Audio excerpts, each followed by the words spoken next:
चलिए एक बार फिर से दास ऑनलाइन क्लास में आप सभी विद्यार्थियों का बहुत-बहुत स्वागत है। मोस्ट वेलकम है। विद्यार्थियों, बहुत नज़दीक अब समय है, समय हमारे पास है नहीं और सोचिएगा कि बहुत ज़्यादा विस्तृत अब पढ़ कर निकलें, तो ये अब संभव नहीं है। कम समय में ज़्यादा से ज़्यादा अध्ययन अब हमें करना है, ठीक है? तो चूँकि 1 सप्ताह के अंदर मैंने आपको पोषण का जो 3 खंड था, 4 खंड, वो समाप्त कर दिया हूँ और बायोलॉजी का ये दूसरा चैप्टर है नियंत्रण एवं समन्वय, कंट्रोल एंड कोऑर्डिनेशन। जो आज इससे संबंधित जितने भी वीपीआई चैप्टर हैं, क्या कहते हैं ऑब्जेक्टिव हैं, वो ऑब्जेक्टिव आपको मैं बताने वाला हूँ। और ये भी याद रखिए कि बोर्ड एग्जाम में इस चैप्टर से बहुत सा क्वेश्चन आता है, ज़्यादा से ज़्यादा क्वेश्चन इस चैप्टर से आता है, इसलिए बहुत सीरियसली लेकर और शुरू से अंत तक अध्ययन कीजिएगा। और यदि आप नए हैं चैनल पे, तो जितना जल्दी हो सके आप सब्सक्राइब कर लेंगे, वीडियो को लाइक कर लेंगे, ताकि नियमित रूप से आप तक हमारा ये वीडियो मिलता रहे। ठीक है? चलिए, तो हम लोग शुरू करते हैं क्लास। माँ सरस्वती का नाम लेकर। माँ सरस्वती आपको परीक्षा में मनचाहा अंक प्राप्त कराएँ और उसके अनुरूप आपको पढ़ना होगा। ठीक है? चलिए, तो आगे बढ़ते हैं। प्रश्न नंबर 1, पहला प्रश्न अब देखिएगा कि पौधों में नहीं पाया जाता है। क्या नहीं पाया जाता है? उससे पहले मैं आपको बता दूं नियंत्रण और समन्वय के बारे में। नियंत्रण और समन्वय, control and coordination. Control and coordination, नियंत्रण का अर्थ हुआ रोकना, स्वयं को रोक लेना। और कोऑर्डिनेशन का अर्थ होता है एक दूसरे से संबंध बनाकर कार्यों को संपादित करना। अकेले एक अंग जो है आपको सारे कार्य को नहीं कर सकता है, लेकिन हाँ, कार्य को करने में चाहे वो मस्तिष्क से लेकर हमारे पैर के अंगूठे तक, वो सारे मिलजुल कर वो कार्य को करते हैं। जब मिलजुल कर करते हैं, वो समन्वय हुआ। और अपने अंगों पर हम नियंत्रण करते हैं, रोक करते हैं। कहेंगे हाथ को हाथ है, उठो, उठेगा। नीचे हो जा, नीचे हो जा। पैर को उठाओ, दाहिने पैर उठाओ, बाएं पैर उठाओ, वो हमारे बस की बात है। ये क्या है? नियंत्रण। ठीक है ना? वही प्रश्न है कि पौधों में नहीं पाया जाता है क्या? तंत्रिका तंत्र, रासायनिक नियंत्रण, तंत्रिकीय नियंत्रण, क और ग दोनों, मतलब अगर रासायनिक नियंत्रण और तंत्रिकीय नियंत्रण दोनों। देखिएगा यहाँ, तंत्रिकीय नियंत्रण जो होता है वो हमारे अंदर मौजूद होता है, हम चाह कर नियंत्रित कर लेते हैं, लेकिन पौधे ये नियंत्रण नहीं कर पाते हैं। इसलिए सही जवाब हो जाएगा ऑप्शन ग, तंत्रिकीय नियंत्रण। ऑप्शन हमारा ग सही होगा। दूसरा प्रश्न देखिएगा कि बाह्य उद्दीपनों के प्रभाव से पौधों में होने वाली गति को क्या कहते हैं? पौधों में जो गति होता है, बाह्य, पहले हम समझेंगे बाह्य उद्दीपन का। बाह्य का अर्थ है बाहरी। बाहर से जो अनुभूति प्राप्त होती है, उसको हम बाह्य क्या कहते हैं, उद्दीपन कहते हैं। तो पौधों में होने वाली गति को भी कई भागों में बांटा गया है, तो सबको मैं बता दे रहा हूं। वर्तमान में इस प्रश्न को समझिए कि बाह्य उद्दीपन, बाहरी अनुभूति। एक मान लेते हैं, एक कूट का एक काट लीजिए, यहाँ पौधा लगा दीजिए। एक गमले में पौधा इसमें हम लगा दिए।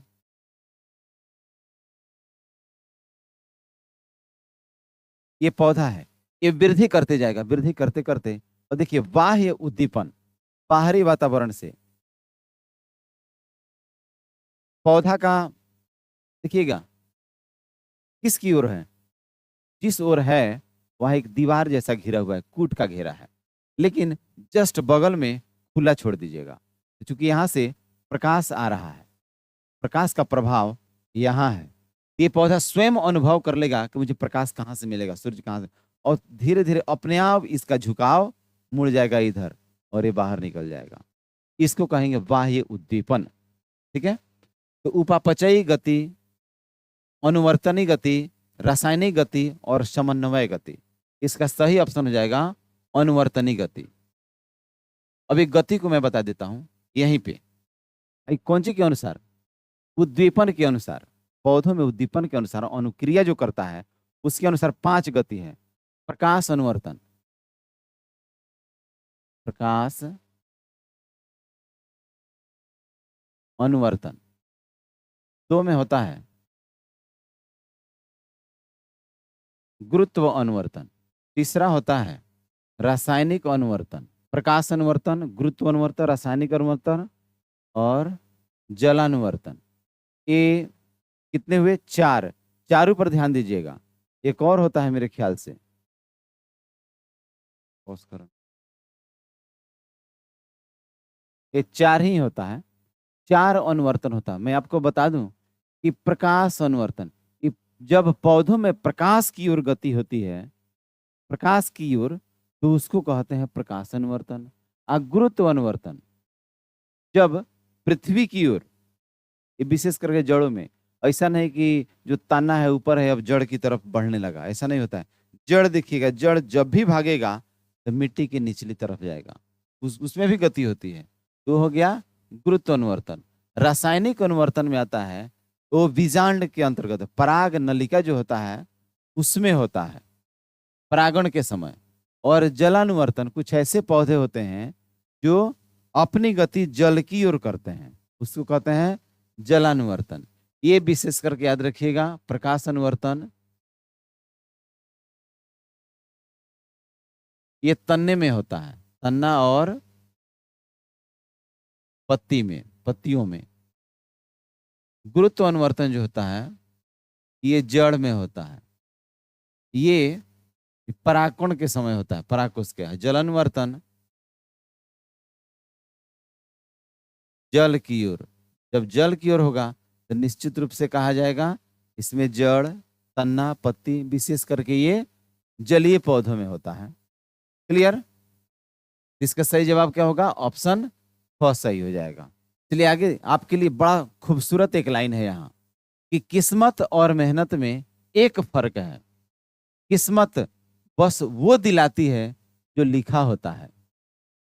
किस्मत वो दिलाती है जो लिखा होता है, पर मेहनत वो दिलाती है जो लिखा भी नहीं जा सकता। अर्थात ये निर्भर करता है आपके मेहनत पर, किस्मत पर मत जाइए। किस्मत जो है केवल लिखा हुआ होता है, पहले से तय है, लेकिन उसमें परिवर्तन करना चाहते हैं तो ये डिपेंड करता है आपकी मेहनत पर। ठीक है, नेक्स्ट, निम्नलिखित पादप अंग प्रकाश अनुवर्तन को प्रदर्शित करते हैं। अभी मैंने बताया कि वह अंग जो प्रकाश की ओर गति करें क्या कहलाता है? प्रकाश अनुवर्तन। उसमें क्या क्या आ जाएगा? तन्ना और पत्तियां, ये प्रकाश अनुवर्तन हुआ। देख लीजिएगा, हाँ, जड़ गलत जवाब है, तन्ने का शीर्ष भाग सही है, पत्तियां ये भी सही है। इसका मतलब जब दो ऑप्शन सही है तो घ में कह रहा है ख एवं ग, हमारा ऑप्शन सही हो जाएगा घ। क्लियर? चलिए आगे बढ़ते हैं। पराग नलिका की बीजांड में होने वाली गति प्रदर्शित करते, मैंने अभी बताया कितने अनुवर्तन बताया? चार। कौन कौन? जलानुवर्तन, गुरुत्वानुवर्तन, प्रकाश अनुवर्तन और एक सर्ग हो गया। उसी चार में सब देखिए कि पराग रासायनिक अनुवर्तन, पराग नलिका के समय, पराग कण के परागण के समय पराग कण से निकलकर और जो पराग नलिका की ओर जो गति करती है वो हुआ रासायनिक अनुवर्तन। अब देख लीजिए ऑप्शन में, ऑप्शन ग रासायनिक अनुवर्तन। क्लियर? प्रकाश अनुवर्तन आते ही समझ जाइएगा कि जड़ क्या कहते हैं, तन्ना और पत्तियां। गुरुत्व अनुवर्तन आते ही जड़, रासायनिक अनुवर्तन आते ही परागनलिका और जलानुवर्तन वो जल की तरफ गति करता है। कोई दिक्कत? चलिए आगे बढ़ते हैं। पौधों में अंग गुरुत्वानुवर्तन दर्शाते हैं। गुरुत्वानुवर्तन जो मिट्टी की ओर हो, ऐसा गति जो मिट्टी की तरफ हो, किसमें आएगा? तो जड़ में आएगा। आगे ऑप्शन, अब ऑप्शन आते ही आपको देर नहीं करना है, तुरंत चार ऑप्शन पर ध्यान दीजिए और सही जवाब तो फर्स्ट नजर में ही मिल जाएगा आपको। क्लियर? आगे है, ऑक्सिन का संश्लेषण कहाँ होता है? अब देखिए, अब ऑक्सिन क्या है? अब प्रश्न आ गया, ऑक्सिन। ऑक्सिन है क्या? एक प्रकार का ये पादप हार्मोन है, पौधों में पाए जाने वाला ये हार्मोन है। हार्मोन कितने तरह के होते हैं? देखिए यहाँ प्रश्न, अब ऑक्सिन क्या है तुरंत पूछ देगा। कार्य विधि के आधार पर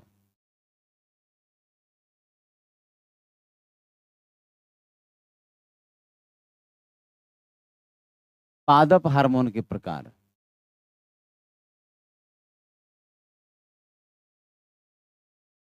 पादप हार्मोन के प्रकार। ये प्रश्न अति लघुत्तरीय में तो नहीं, लघुत्तरीय में जरूर पूछ देता है कि कार्य विधि के आधार पर पादप हार्मोन को कितने भागों में बांटा गया है? तो देखिए, इन 5 भागों में बांटा गया है। Auxin, gibberellins, cytokinin, abscisic acid और एथिलीन। तो इनका अलग अलग मैं कार्य विधि भी बता देता हूँ।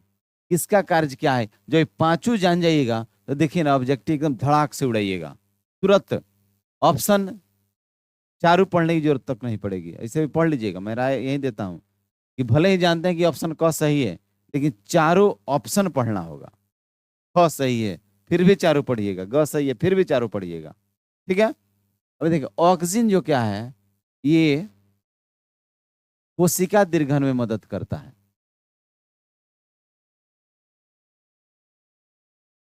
कोशिका दीर्घन मतलब आगे की ओर बढ़ाता है। ये विशेष करके पत्तियों में, तन्नों में पाया जाता है, ऊपरी भाग में, ताकि पौधे एक एक करके वृद्धि। अभी देख लीजिए, यहाँ कोई किसी पौधा को लीजिए, छोटा पौधा को लीजिए, बड़ा पौधा को लीजिए, उसके ऊपरी भाग को तोड़ दीजिए। तोड़ने के बाद आप देखिए कुछ ही दिन में उसके अगल बगल से वो नए नए पौधे, क्या कहते हैं, कलश उसको कहते हैं, नए नए कलश निकलना शुरू हो जाएगा। वो क्या है, क्योंकि वहां पहले से मौजूद है ऑक्सिन, और वही ऑक्सिन उसका दीर्घन कर रहा है। जिबरेलिन्स भी, ये भी कोशिका दीर्घन में मदद करता है, कोशिका दीर्घन में ही। लेकिन एक और इसका खूबी हम बता दे रहे हैं, जिबरेलिन्स जो है, जिन पौधों में इसका स्राव अधिक होता है उसका फल बड़े आकार का होता है। पूछता है कि यदि फल बड़ा है किसी पौधा का, इसका अर्थ हुआ कि उसमें अधिक स्राव हो रहा है, किस हार्मोन का? याद रखिएगा, जिब्रेलिन्स। ठीक है? नेक्स्ट है साइटोकाइनिन। साइटोकाइनिन में वो पावर है जो पौधे के पर्णहरित मतलब क्लोरोफिल को एकदम कंट्रोल रखता है, पकड़ कर रखता है, जिसके कारण पौधे की पत्तियां सूखती नहीं है, पीली नहीं पड़ती है, और पत्ता जल्दी झड़ता भी नहीं है। तो इसमें कंट्रोल करता है। एब्सिसिक एसिड चौथा है, एब्सिसिक एसिड। एब्सिसी का काम क्या है? ये वृद्धि रोधक है। एब्सिसी क्या है?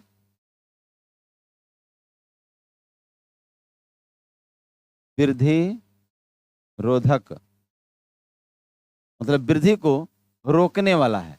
यदि इसका स्राव न हो तो क्या कहते हैं कि पौधे की लंबाई इतनी ज्यादा हो जाएगी, इतनी ज्यादा हो जाएगी कि उसे अब देख पाना भी मुश्किल हो जाएगा। एकदम कंट्रोल से किस पौधा में कितना स्रावित होना है उसका मात्रा इसमें निश्चित होता है। बड़े पौधों में थोड़ा ज्यादा होता है, छोटे पौधों में कम होता है ना? और पांचवा हो गया एथिलीन। इसको फल पकाने वाला गैस कहते हैं। प्रश्न ऐसे भी आएगा कि कौन सा हार्मोन है जो गैस के रूप में पाया जाता है? तो वो है एथिलीन। ठीक है? घरों में भी देखिएगा, घर पे हम कच्चे आम लाए, और कच्चे आम को पकाने के लिए हम किराना दुकान से कार्बाइड खरीद कर लाते हैं। वो कार्बाइड है क्या? तो एथिलीन। आप देखिएगा कि कुछ ही दिन में, 1 से 2 दिन में वो गैस बन जाता हो, और वही गैस उस फल को पका देता है। ठीक है? गैस के रूप में।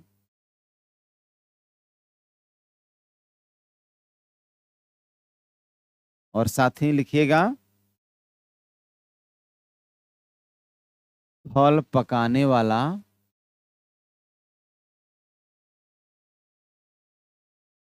हार्मोन है, फल पकाने वाला हार्मोन। क्लियर? कोई डाउट, जो भी डाउट हो जिससे इससे संबंधित, तो आप पूछ सकते हैं, कमेंट कीजिएगा।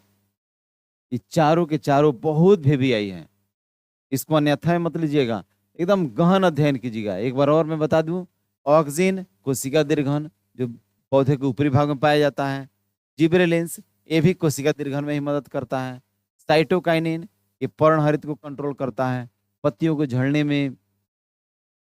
नहीं देता है, एब्सिसिक एसिड वृद्धि रोधक है, और एथिलीन एक गैस के रूप में पाया जाता है जो फल को पकाता है। ठीक है, चलिए आगे बढ़ते हैं। साइटोकाइनिन देखिए आगे, यहाँ साइटोकाइनिन का संश्लेषण कहाँ होता है? साइटोकाइनिन जो है, अभी मैंने बताया, साइटोकाइनिन का कार्य क्या था कि जो पर्णहरित को रोक कर रखता है, जीर्णोद्वार से बचाता है। तो क्या है, स्तंभ शीर्ष पर, जड़ों में, भ्रूणपोष में, इसमें कौन सही क्या हो जाएगा? ठीक है, तो जो 5 प्रकार मैंने बताया, अब लगातार देखते चलिए, लगातार देखिएगा कि लगातार इससे कोई प्रश्न आपको अब पकड़ाएगा। अधिक क्या कहते हैं, गहन ध्यान दिए होंगे तब। तो साइटोकाइनिन का संश्लेषण कहाँ होता है? तो याद रखिएगा, जड़ में भी होता है और भ्रूणपोष में भी होता है। तो ऑप्शन हमारा घ सही हो जाएगा कि ख एवं ग दोनों में। क्लियर? अगला प्रश्न है, कोशिका दीर्घन द्वारा तन्ने की वृद्धि। फिर आ गया वहीं, कोशिका दीर्घन पौधे को वृद्धि करता है, बढ़ाता है। कौन? ऑक्सिन इन्हें बढ़ाता है। ऑक्सिन जो तन्ने और पत्तियों में मौजूद होता है, कोशिका दीर्घन में मदद करता है। क्लियर? फिर किस पादप हार्मोन के उपयोग से बृहत आकार के फल एवं फूल का उत्पादन होता है? फिर आ गया वही प्रश्न, काफी मैंने बताया, वो 5 बताया ना कि 5 प्रकार, उससे संबंधित कई प्रश्न आएंगे। तो बड़ा आकार का मदद करता है कौन सा हार्मोन? जिबरेलिंस। ऑप्शन घ। ऑक्सिन क्या है? कोशिका दीर्घन करता है। साइटोकाइनिन क्या है? पर्णहरित को कंट्रोल करता है, पत्तियों के जीर्णोद्वार को रोकता है। एथिलीन क्या है?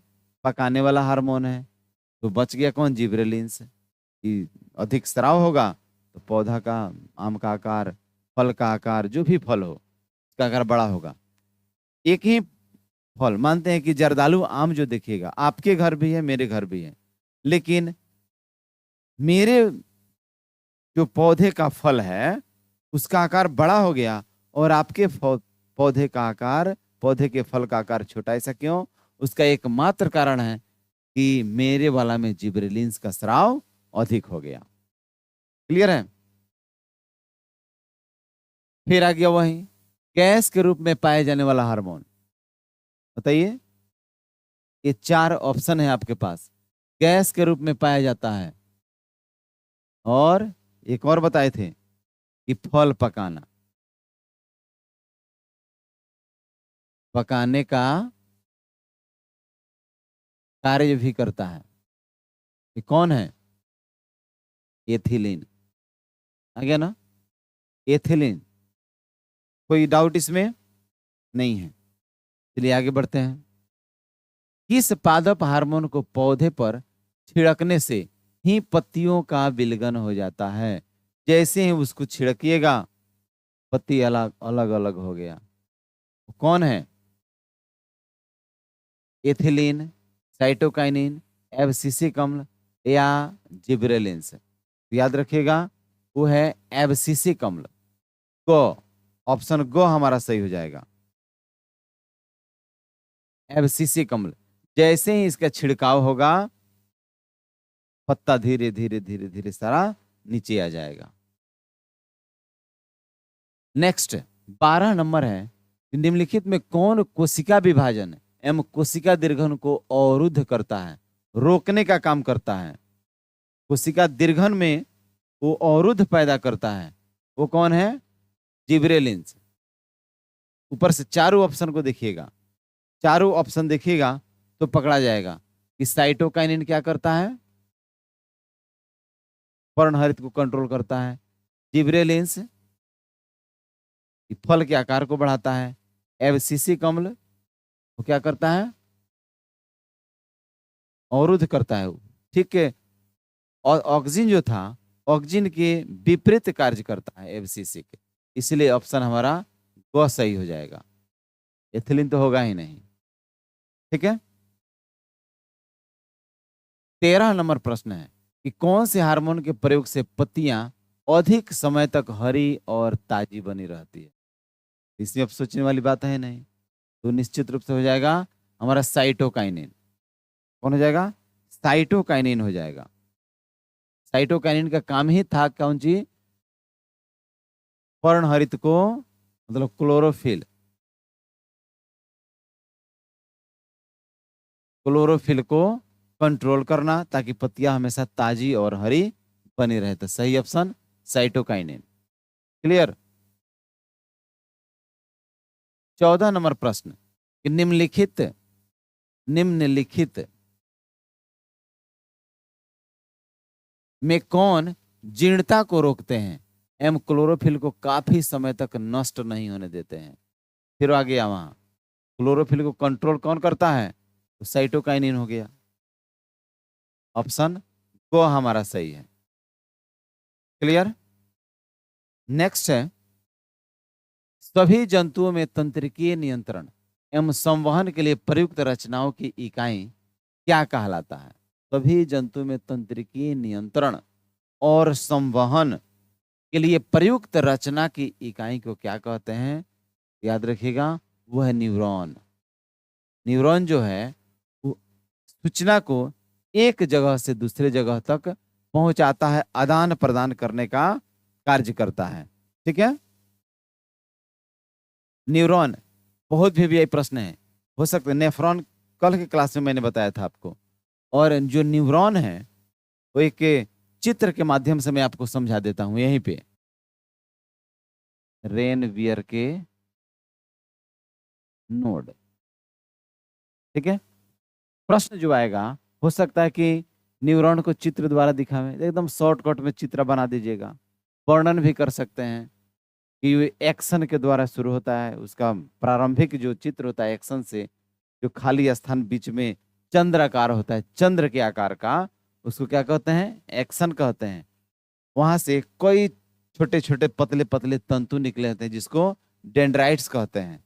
एक बड़ा सा तंतु जो नीचे की ओर निकला हुआ है, देख रहे हैं, और इस तंतु पर चर्बीदार परत, व्हाइट कलर के उजला करके चर्बीदार परत इस पर जमा रहता है जिसको हम कहते हैं माइलिन सीथ। और बीच में जो खाली स्थान होता है, दो माइलिन सीथों के बीच में, दो माइलिन सीथ के बीच में जो खाली स्थान होता है उसको कहते हैं रेनवियर के नोड, ठीक है ना। अब देखिए कितना प्रश्न इस पर आपको सोल्व करने को मिलेगा कि सभी जंतुओं में तंत्रिकीय नियंत्रण एवं संवहन के लिए प्रयुक्त रचनाओं की इकाई क्या कहलाता है, तो न्यूरॉन कहलाता है, ठीक है। एक बार और इस चित्र पर थोड़ा नजर दौड़ा लीजिए, फिर हम आगे बढ़ते हैं। 16 है, निम्नलिखित में कौन तंत्रिका आवेग का चालन साइटन की ओर करता है। साइटन, साइटन की ओर कौन करता है, तो डेंड्राइट्स, एक्सन, माइलिन शीथ, न्यूरेलेमा। सही ऑप्शन क्या हो जाएगा, सही ऑप्शन हो जाएगा डेंड्राइट्स। बताए ना, जो पतले पतले पतले तंतु निकले होते हैं उस शरीर से संपूर्ण आवेगों का संवहन करता है, डेंड्राइट्स, सही है। नेक्स्ट है कि वह रासायनिक पदार्थ जो तंत्रिका आवेग का एक्शन से दूसरे न्यूरॉन की ओर डेंड्राइट्स में पहुंचाता है उसको क्या कहते हैं। वह रासायनिक पदार्थ जो तंत्रिका आवेग का एक्शन से दूसरे न्यूरॉन की डेंड्राइट्स में पहुंचाता है उसको क्या कहते हैं। ऑप्शन चारों देख लीजिएगा, सेरिब्रो स्पाइनल द्रव्य, एसिटाइल कोलिन, हार्मोन, एपिनेफ्रिन। ये चारों ऑप्शन को देखने के बाद तब क्लियर हुआ कि सही जवाब हो जाएगा एसिटाइल कोलिन, जो कि एक्शन से दूसरे न्यूरॉन की डेंड्राइट्स में वो आवेगों को पहुंचाता है, ठीक है। 18 नंबर प्रश्न देखिएगा, सेरिब्रम तथा डाइएन्सेफलन, अब ये किसका भाग है।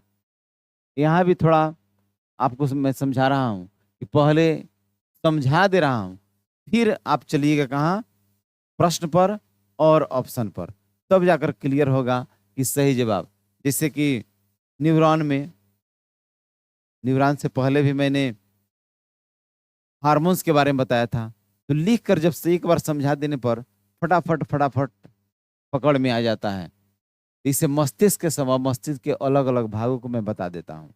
ठीक है, चलिए यहाँ देखिए प्रश्न फिर अब से आपको बता दे रहा हूँ। ये सेरिब्रम तथा डाइंसेफलन भाग है। अब इस पर देखिएगा, मैंने लिख दिया, अब एकदम क्लियर हो गया कि मस्तिष्क के ये तीन भाग हैं। इसका मस्तिष्क के,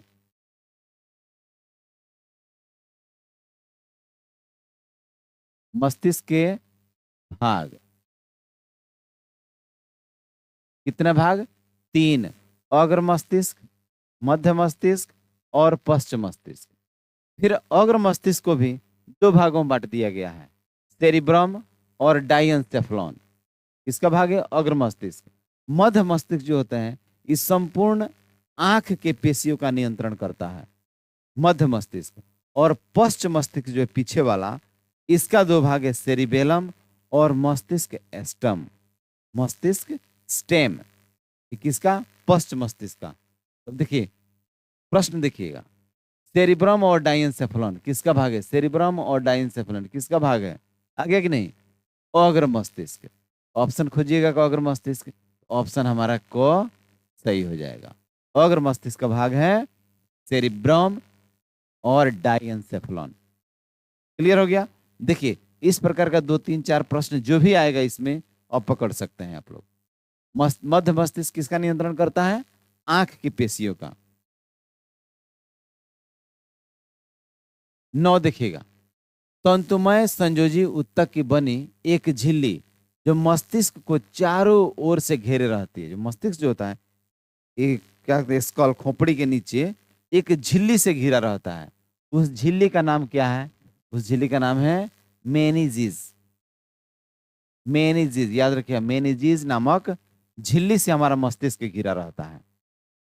ठीक है, नेक्स्ट, निम्नांकित में कौन ऐच्छिक पेशियों का नियंत्रण करता है, ऐच्छिक जो हमारी इच्छा के अनुसार चल सके। कहेंगे मुंह बा दीजिए, आ कीजिएगा, पैर उठाइए, उठा दीजिएगा, दोनों हाथ ऊपर कीजिए, ये सब हमारा इच्छा के अनुसार चल रहा है।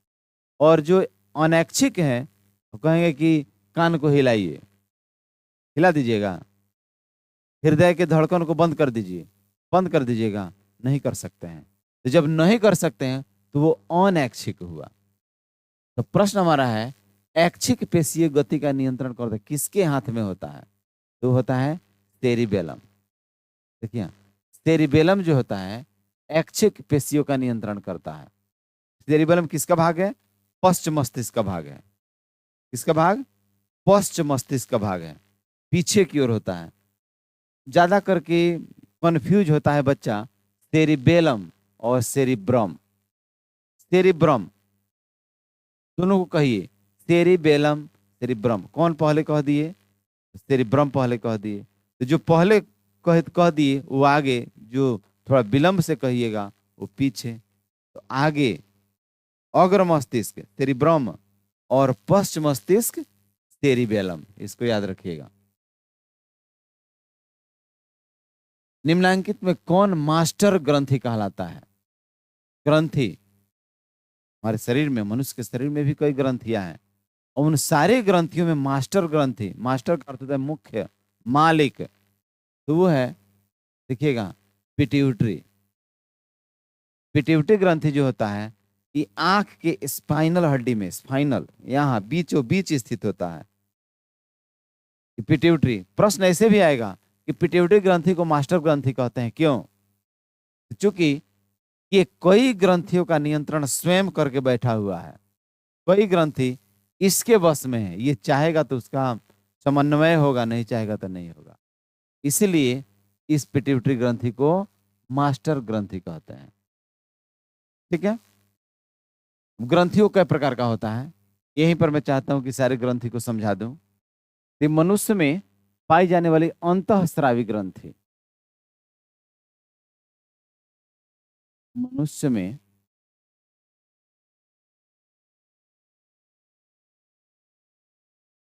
पाई जाने वाली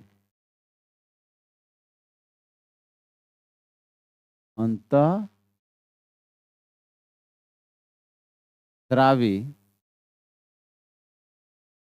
ग्रंथियां। ऑब्जेक्टिव के साथ साथ आपका सब्जेक्टिव भी तैयार हो रहा है। ठीक है। प्रश्न आएगा कि मनुष्य में पाई जाने वाली अंतःस्रावी ग्रंथियों के नाम लिखिए। तो फटाफट देर नहीं करना है, एकदम छह का नाम लिख देना है। कौन कौन याद रखिएगा तब ना। पिट्यूटरी ग्रंथि, थायराइड ग्रंथि, पाराथायराइड, एड्रिनल, लैंगरहैंस की दीपिका और जनन ग्रंथियां। ये जनन ग्रंथि भी, इसको भी दो भागों में बांट दिया गया है, उसको मैं समझा रहा हूं। अब देखिए कई प्रश्न फिर इसमें पकड़ा जाएंगे। मास्टर ग्रंथि किसको कहते हैं? तो पिट्यूटरी ग्रंथि को। थायराइड ग्रंथि का स्राव कौन करता है? तो थायरॉक्सिन, जो गला में यहां पाया जाता है। ठीक है। पाराथायराइड, एड्रिनल, लैंगरहैंस की दीपिका और अंत में जनन ग्रंथियां है। क्लियर?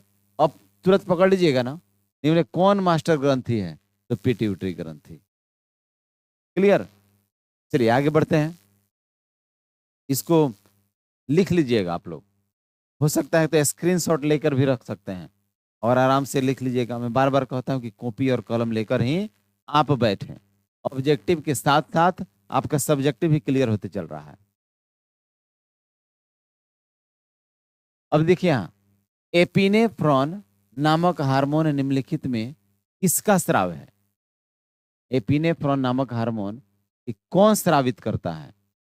जैसे कि पिट्यूटरी, थायराइड, पाराथायराइड और एड्रिनल। 22 नंबर, 22 नंबर देखिएगा कि एड्रिनल, इसका सही जवाब हो जाएगा एड्रिनल। एड्रिनल ही एपिफ्रॉन का स्राव करता है, इसी से स्रावित होता है। ठीक है। 23 नंबर है, किस हार्मोन के अधिक स्राव से जाइगोटिज्म नामक रोग हो जाता है?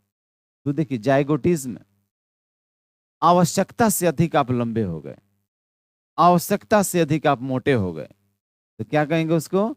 जाइगोटिज्म कहते हैं। और ये कब होगा? जब आवश्यकता से अधिक वृद्धि हार्मोन स्राव हो जाएगा, तब होगा। सही जवाब हमारा ऑप्शन क, वृद्धि हार्मोन हो गया। ठीक है।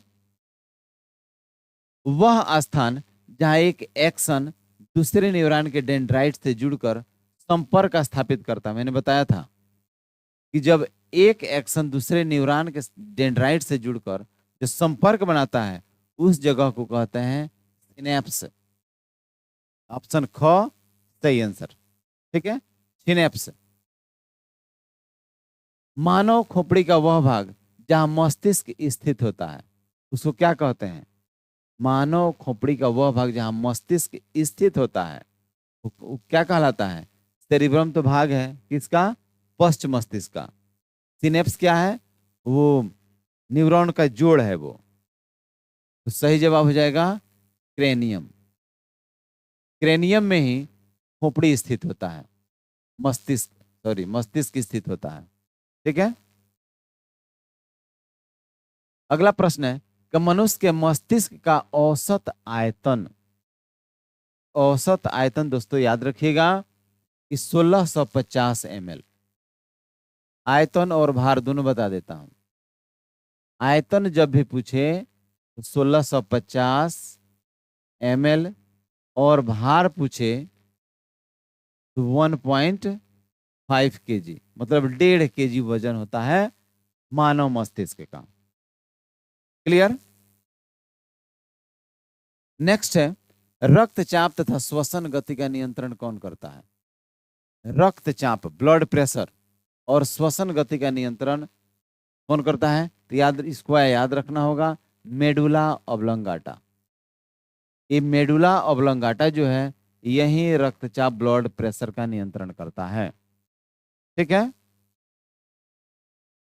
अगला है कि निम्न में कौन अंतःस्रावी ग्रंथि नहीं है? हमारे शरीर में इंटरनल भाग पर स्रावित नहीं होने वाला ग्रंथि कौन है? देखिए पाराथायराइड ग्रंथि इंटरनल है, ब्रूनर ग्रंथि, अंडाशय और वृषण ये भी इंटरनल है। जब 3 पकड़ा गया तो चौथा ऑप्शन हमारा आंसर हो जाएगा। सही आंसर ख हो जाएगा। भ्रूणर ग्रंथि जो है वह अंतःस्रावी ग्रंथि नहीं है। ये अंडाशय, देखिए मैंने बताया था कि पिछला जब क्या कहते हैं ग्रंथियों का नाम जब लिखा था तो लास्ट में आया था जनन ग्रंथि। उसका भी 2 भाग है, उस समय हम नहीं बता पाए, भूल गए। वो यही है, अंडाशय और वृषण। जनन ग्रंथि का ये भाग है। चलिए आगे। इंसुलिन स्राव है। इंसुलिन का स्राव होता है, कहां से होता है? यहां देखिएगा, लैंगरहैंस की दीपिका, जठर, ये क्या कहते हैं, अग्नाशय, अग्नाशय में शायद होता है। जठर ग्रंथि, ब्रूनर ग्रंथि, एड्रिनल ग्रंथि, ये तीनों में नहीं होगा। सही जवाब हो जाएगा लैंगरहैंस की दीपिका जो है वो इंसुलिन का स्राव करता है, जो हमारे शुगर को कंट्रोल करके रखता है। ठीक है, चलिए। तो 29 प्रश्न, 29 प्रश्न इस चैप्टर से आपका कंप्लीट हुआ। और फिर मैं बार बार कहता हूं कि कहीं भी प्रॉब्लम हो किसी भी प्रश्न में, आप धड़ल्ले से कमेंट कीजिएगा बिना सोचे समझे, और आपका जवाब बहुत जल्दी मिलेगा। ठीक है, तो अधिक ठंडा का मौसम है, ज्यादा बाहर मत निकलिए और प्रेम से घर पे रहिए, पढ़िए। इससे अच्छा मौसम पढ़ने के लिए नहीं हो सकता है। ठीक है, फिर मिलते हैं हम लोग नेक्स्ट क्लास में।